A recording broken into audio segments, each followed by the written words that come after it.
Welcome to week 24, assignment 3.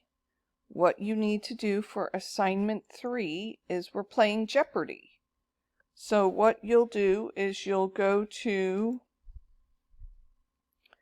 this link and listen carefully.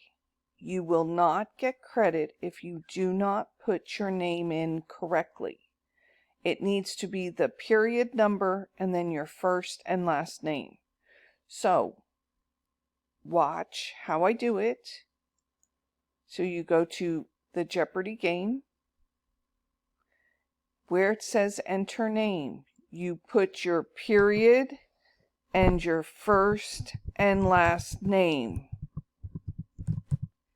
If you do not, you will not get credit. I will have no way to track it.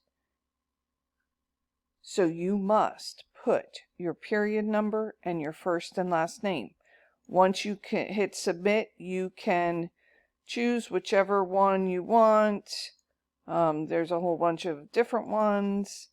And then there are 6 categories and there's 5 questions in each one. Okay? You need to get at least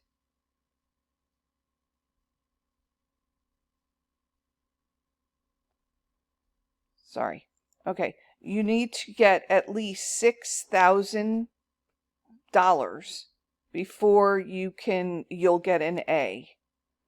So if you pick all the 500s and get that, that's fine. That's $1,000, $2,000, $3,000. You still need $3,000 more.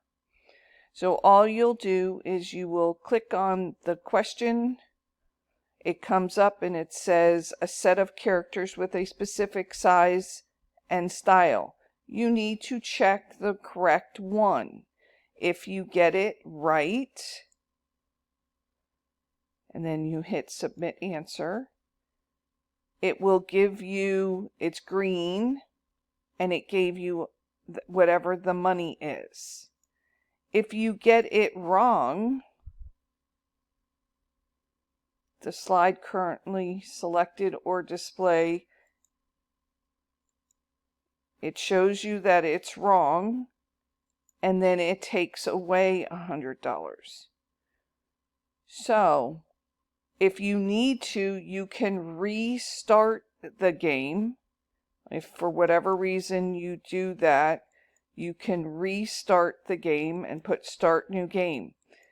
If you restart it, you need to put your period, your first and last name, and then put a 1, a 2, a 3, a 4, whatever.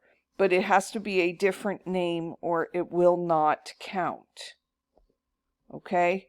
If you get $6,000, you will get an A. Anything under that, you will get something lower than an A.